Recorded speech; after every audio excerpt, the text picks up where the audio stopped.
साथ रहा करती थी, लेकिन राखी के पति की कुछ महीने पहले ही एक हादसे के चलते मौत हो गई थी, जिसके बाद राखी और उनके 2 बच्चे अनाथ हो चुके थे।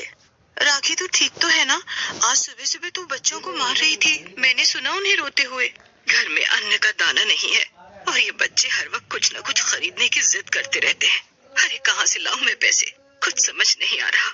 मैंने सुना है सरपंच जी को घर में काम करने वाले की जरूरत है।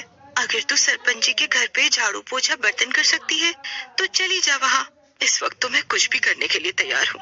अपने बच्चों को भूखा देखा नहीं जा रहा मुझे। इतना कहने के बाद राखी अपने बच्चों को घर में ही छोड़कर सरपंच जी के घर पहुँचती है। अच्छा, तो तुझे बिजली ने भेजा है। तू घर के काम करना तो जानती है ना? खाना बनाना, झाड़ू पोछा बर्तन सब कर लेगी? हाँ हाँ, मैं सब कर लूंगी मालिक। सरपंच राखी को अपने घर काम पर रख लेता है। इस बात को करीब 1 सप्ताह बीत चुका था। राखी सरपंच के घर अच्छे से काम कर रही थी। सरपंच की पत्नी कलावती को राखी का काम भी बहुत पसंद आ रहा था। तेरे पति की मौत कैसे हो गई? मेरे पति मजदूरी करते थे। ईंटा ले जाने के दौरान वो सीढ़ियों से गिर गए और कई दिनों तक अस्पताल में रहे। उसके बाद उनकी मौत हो गई। ये अनहोनी किसी को नहीं छोड़ता।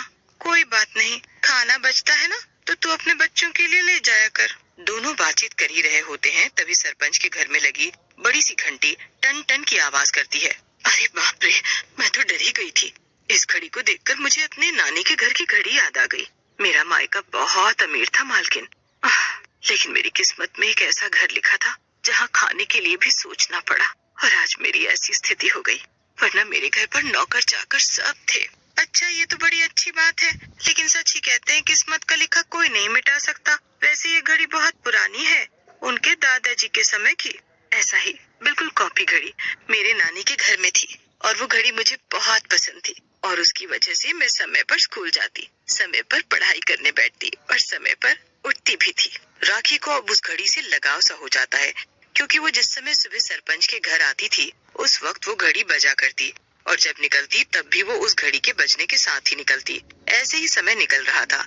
एक रोज देर शाम जब राखी घर जाने लगती है तो सरपंच राखी को रोकते हुए कहता है, तुझे समय पर पैसा भी मिल जाता है और आजकल तो तू खाना इतना बना लेती है कि जो बचता है वो खुद के और अपने बच्चों के लिए लेकर जाती है।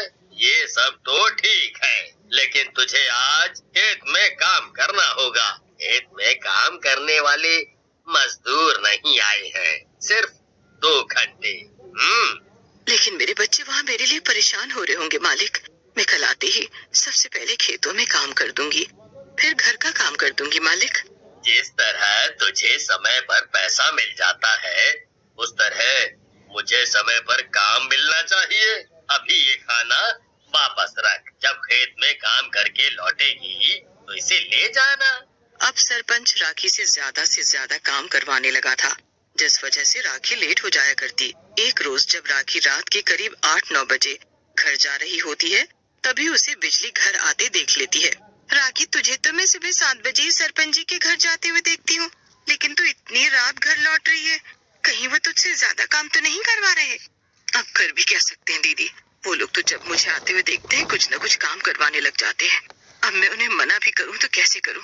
काम छूट जाएगा और काम छूट गया तो खाने पीने पर भी आफत हो जाएगी। ये अमीर लोग होते ही ऐसे, गरीबों का सिर्फ फायदा उठाना जानते हैं। कोई बात नहीं, मैं तो कहती हूँ तू सुबह भी लेट जाया कर। जब ये लोग तुझे लेट आने देते हैं तो तू क्यों टाइम पर जाती है? राखी भी 1-2 दिन काम पर लेट जाती है, जिसके लिए सरपंच राखी को खूब सुनाता है। सरपंच जी, मैं कई महीनों से रात में घर लेट जाती हूँ। बच्चे भूखे मेरा इंतजार कर रहे होते हैं। आपको जितना काम करवाना है आप मुझे 7 बजे तक करवा लिया करिए। सरपंच राखी की एक नहीं सुनता और रोज ही उसे लेट जाने देता है। एक रोज राखी की तबीयत खराब होती है। वो ठीक से चल भी नहीं पा रही थी, उसे बहुत तेज बुखार था, लेकिन फिर भी वो अपने बच्चों के लिए काम पर जाती है। लेकिन जब वो सरपंच के दरवाजे पर पहुंचती है तो उसे 10 मिनट लेट हो चुका था। बहुत हो गया तेरा, तू हर रोज लेट आती है। आज से तू अब... सरपंच जी, मेरी तबीयत खराब है, इसी वजह से मैं आज लेट आई हूँ। एक तो लेट आई है, ऊपर से जुबान लड़ाती है। अभी बताता हूँ तुझे। इतना कहकर सरपंच पास रखी हुई लाठी उठाता है और राखी को मारने लग जाता है। राखी सरपंच से उसे ना मारने की विनती करती है, लेकिन सरपंच लगातार राखी को मारता रहता है। राखी की तबीयत खराब थी, जिस वजह से ज्यादा पिटने और चोट की वजह से आखिरकार उसकी मौत हो जाती है। ये क्या किया आपने, इसे मार दिया? हे भगवान, किस मिट्टी के बने हैं आप? सच में आपको देखकर तो मुझे कभी कभी ऐसा लगता है कि आप इंसान नहीं शैतान हैं जी, शैतान। मुझे अंदाजा नहीं था कि ऐसा कुछ हो जाएगा। अब हो गया है तो इस समस्या का समाधान निकालना है। सरपंच ऐसा ही करता है, अपने आदमियों को कहकर राखी को पीछे के खेत में दफनवा देता है। लेकिन इधर गांव के लोग राखी के बारे में पूछने आते हैं, तो सरपंच ये कहकर उन्हें वहां से जाने को कहता है कि राखी कई दिनों से काम पर आ ही नहीं रही है। गांव वालों को समझ नहीं आता कि आखिर राखी कहाँ चली गई। राखी के साथ हुए इस हादसे को करीब 2 महीने बीत चुके थे। गांव वाले भी धीरे धीरे राखी को भूल चुके थे। वहीं राखी के दोनों बच्चे अनाथ हो चुके थे।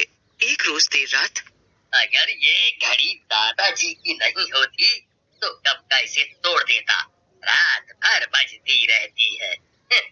सरपंच के इतना कहते ही घड़ी में से रोने की आवाज आती है और कुछ देर बाद जोर जोर से हंसने की आवाज। सरपंच जब उस घड़ी की तरफ देखता है तो 2 लाल लाल आंखें उसे घूर रही थी। वो डर जाता है और तुरंत घड़ी की तरफ बढ़कर घड़ी को जमीन पर पटक कर तोड़ देता है और सो जाता है। लेकिन अगली सुबह सरपंच उसी घड़ी की आवाज से उठता है। सरपंच उसे एक बुरा सपना समझकर अपने गांव के पंचायत में निकल जाता है। लेकिन जब वो पंचायत में पहुंचता है तो वहाँ पंचायत खत्म हो चुका होता है। अरे सरपंच जी, अब आने का क्या फायदा? सभी ने आपका इंतजार किया, लेकिन आप अब आ रहे हैं। लेकिन मैं तो समय पर निकला था।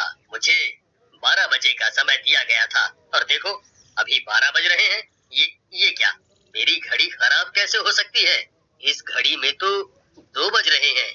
सरपंच अपने घर की बड़ी सी घड़ी को देखकर आया था। उस घड़ी में असल में राखी की आत्मा का बसेरा हो चुका था और उसी ने सरपंच की घड़ी का समय आगे कर दिया था।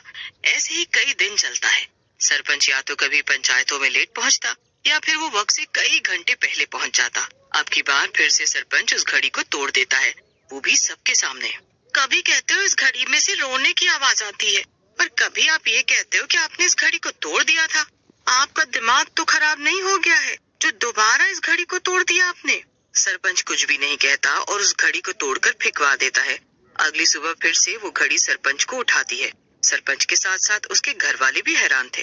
लेकिन कलावती को लगता है कि उस घड़ी से सरपंच के दादाजी का लगाव था, तो सरपंच ने उस घड़ी को बनवा लिया। गुस्सा शांत होने के बाद ऐसे ही समय बीत रहा था। घड़ी से सरपंच परेशान था। एक रोज सरपंच की पत्नी घर पर नहीं होती। सरपंच अपने दोस्तों के साथ पार्टी कर रहा होता है। उस घड़ी में मौजूद राखी की आत्मा सरपंच और उसके दोस्तों की बातें सुन रही थी। तभी उसमें से आवाज आती है, तूने सबको झूठ बोला, तूने मेरा खून किया है, तू खूनी है, खूनी, तू खूनी है सरपंच, एक खूनी है तू। ये सुनकर वहाँ मौजूद सभी लोग हैरान थे। तभी उस दीवार घड़ी से 2 लाल आंखें झांकती हुई नजर आती हैं और पल भर में वहाँ एक चुड़ैल प्रकट होती है जो सरपंच का गला दबोच लेती है। लोगों को सच बताता है या फिर तुझे मारकर मैं इस राज को राज रहने दूं? नहीं नहीं, मत मारो मुझे, नहीं। मैं सभी को बताने के लिए तैयार हूँ कि मैंने ही तुम्हें मारा है और अपने घर के पीछे वाले खेत में मैंने ही तुम्हें दफनाया था। क्या तूने अपने घर काम करने वाली एक गरीब नौकरानी का खून कर दिया? तुम जैसे लोगों की वजह से औरतें घर से बाहर निकलना नहीं चाहती। गरीब को दबाने वाले तुम जैसे लोगों को अमीरी का भूत सवार रहता है। सरपंच पूरी तरह से डर चुका था। अब वो अपना जुर्म कबूल करने के लिए तैयार हो जाता है। इतना ही नहीं, वो सारे गांव वालों को बताता है कि उसने ही राखी को मारा है और वो राखी के बच्चों की परवरिश की जिम्मेदारी भी उठाता है। लेकिन खून के इल्जाम में उसे सजा होती है और जब सरपंच की पत्नी को इन सब के बारे में पता चलता है तो कलावती राखी के बच्चों को गोद ले लेती है और उनकी परवरिश करने का फैसला लेती है, क्योंकि वो अपने पति के पापों का पश्चाताप करना चाहती थी।